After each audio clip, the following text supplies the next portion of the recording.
Hey mga brods, eto na nga si William Navarro ang gusto namang kunin ngayon ng SMB dahil balibalita nga ito pong si Jeron Teng. Sinasabi na rin ni Mr. Snow Badwa sa mga kanyang reports and rumors na ito pong si Teng ang gustong bitawan ng SMB nang makuha sa package deal. Ito pong si William Navarro. So 6'7" or 6'6" forward kasi ito mga kabrods. Ilang beses na rin natin itong na-report na ito pong si Navarro ay on the way na at shipping na daw sa SMB. Ang dami kasing mga plano ngayon ng San Miguel Beermen mga kabrods. May mga trades and reports nga tayo sa Blackwater Bossing yung gusto rin nilang kunin, which is yung Jetroy Rosario din doon. Pero ito pong si William Navarro ang isa sa mga priority nila na kunin this off-season mga kabrods. Alam natin next month na, ilang tulog na lang, August na mga kabrods, kung saan kasi magkakaroon na tayo ng Governors Cup 2024. And yun nga, halos makukompleto na rin yung mga lineup ng imports natin. At yun nga, yung ating height limit ay 6'7" mga kabrods. So marami na tayong mga imports, kaya itong SMB hindi na magpapahuli dahil gusto na nilang i-settle yung kanilang lineup para naman magkaroon na sila ng chemistry. Kaya within this week nga daw mga kabrods ay aayusin na ito ng San Miguel Beermen. Medyo masama lang kasi ang panahon, kaya rin siguro hindi sila makaproceed sa trade. So yun nga mga brods, alam natin na ito pong si Navarro ay isa rin talaga ito sa mga gunners ng Northport Batampier. Pagkatapos nga na itong magkaroon ng injury at yung pagbalik niya sa Northport ay biglang bulusok yung performance ng isang William Navarro mga brods. Hindi man siya isa sa mga talagang scorer ng Northport pero consistent ito pong si William Navarro mga kabrods. Yung production ng numbers and stats niya ay talagang okay na okay mga kabrods sa Northport Batampier dahil hindi man din ito masyadong binababad sa Northport, ay talagang binibigay niya yung kanyang best makatulong sa team at makapanalo mga kabrods. Kaya ito pong sa Northport Batampier, sinasabi na nga nila ay parang Hinebra na nga ito, pitasan rin kasi dito ng mga players and superstars mga kabrods. Pero syempre sa SMB, alam natin sister team din ito ng Hinebra, hindi rin sila magpapauli na pipitas din sila sa Batampier. Kaya ito nang si William Navarro gusto na nalang unahan ang Barangay Nebra San Miguel dito mga brods. Gusto kasing kunin ng Hinebra si Navarro pero parang nakafocus sila Coach Tim Cone kay Jetroy Rosario. Kaya parang itong SMB ipapaubayan nila ito pong si Troy sa Hinebra at si Navarro ang focus nila ngayon, di ba? Ito pong SMB, kilala rin naman natin na makapag nag-rebuild ito ng panibagong lineup, gusto nila yung batang players mga kabrods. Kaya itong si Teng na medyo may edad na rin, tapos yung mga ibang players na kasama sa trade package, siguro may edad na rin yun mga kabrods, like Manuel. Mga brods, alam natin mas bata ang ipapalit nila dito, like William Navarro. Matagal-tagal pa ang career nito sa PBA, talagang malakas, may shooting, magandang footwork mga brods, may pass, kung saan produkto ito ni Coach Tab Baldwin sa Gilas Pilipinas dati. And yun nga, doon nakilala si William Navarro. Hindi rin naman ito o-offeran sa ibang bansa, di ba? Namuntikan pa siyang maglaro sa Taiwan kung wala lang, dahil itong si William Navarro na i-scout na ito at pang international din itong galing niya mga kabrods. Kaya ikaw mga brods, sa lahat mo ng mga SMB fans, sa tingin nyo ba dapat na nilang i-pursue ito pong si Navarro sa SMB?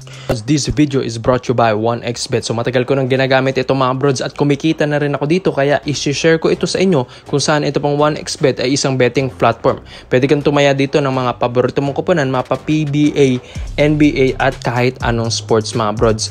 So kaya nga, para makukuha mo yan, gamitin ang promo code na 1x overrated. Get up to 5,000 deposit bonus mga kabrods. And yung link nandyan sa pin comment section sa ibaba.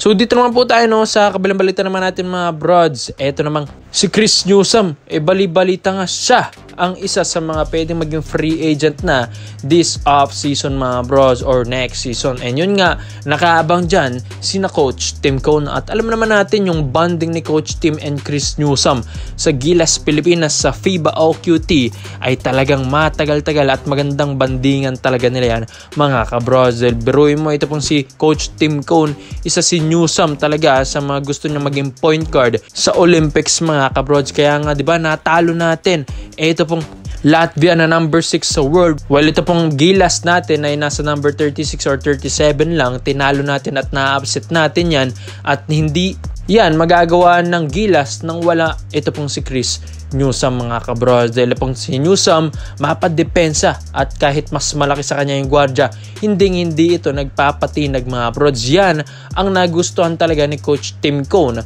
kay Chris Newsome mga brods. Kaya ngayon alam natin ilang tulog na lang, Governor's Cup na rin mga kabrods. Kaya gusto na lang i-proceed ito pong trade kay Chris Newsome sa Meralco Bolts. Siguro nga pag talagang gusto na ng Ginebra na makuha yung player ay hindi na nila hihintayin pa yung free agent ni Newsome mga kabrods, kung saan offeran na nila, babatuhan na nila ito ng magandang offer dito sa Meralco Bolts nang makuha nila si Newsome.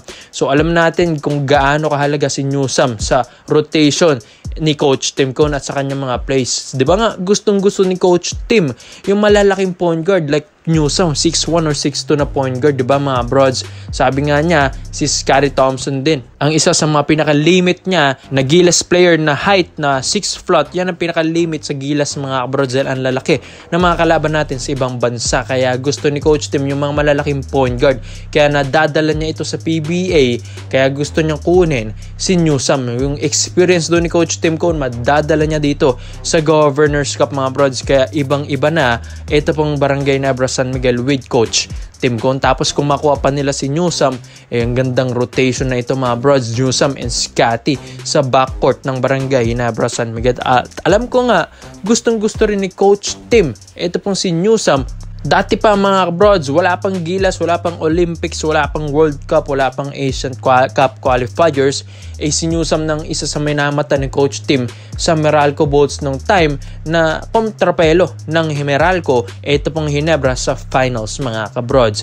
Dahil itong si Newsome talagang nagpapakamot ulo at nagpapahirap sa Ginebra tuwing magtatapat sila sa championship round. Kaya nga lang hindi makuha ni Coach Tim Cone ito pong si Newsome dahil hindi pumapayag ang Meralco Bolts. Dahil syempre superstar nila ito. Pero ngayong nahawakan na ni Coach Tim si Newsome sa gilas mga brods, mas gumanda yung banding. Siguro nga kapag nag-talks talaga, deep talks talaga sila ni Coach Tim mga brods, talagang madadaan nila ito sa swabing negosasyon. Dahil syempre agent din ni Newsome, lagi niyang kasama, lagi silang magkakausap ni Coach Tim, mapa-insayo, lagi rin mag-uusap. Kaya mga brods malapit din talaga na ma-trade si Newsome sa Ginebra. Lalong-lalo na ay papalapit na ang kanyang free agency or UFA mga kabrods. Alam ko maraming nakaabang mga brods kay Newsome pagdating sa free agent, lalong-lalo ng Meralco gusto nilang offeran na agad ito. Pero ang Ginebra hindi rin magpapatalo, lalong-lalo na ito pong si Coach Tim Cone na alam niyang napakaganda ng value ni Newsome kung makuha talaga nila ito. Pero ikaw mga brods, kung gugustuhin man talaga ng Ginebra si Newsome, sino naman ang kanilang bibitawan para nga sa magandang trade offer ng Ginebra? Kaya komento mo lang ang opinion mo dito mga brods at isa natin yan. Salamat po sa panonood mga brods. This is Overdated Highlights lang. I'm out.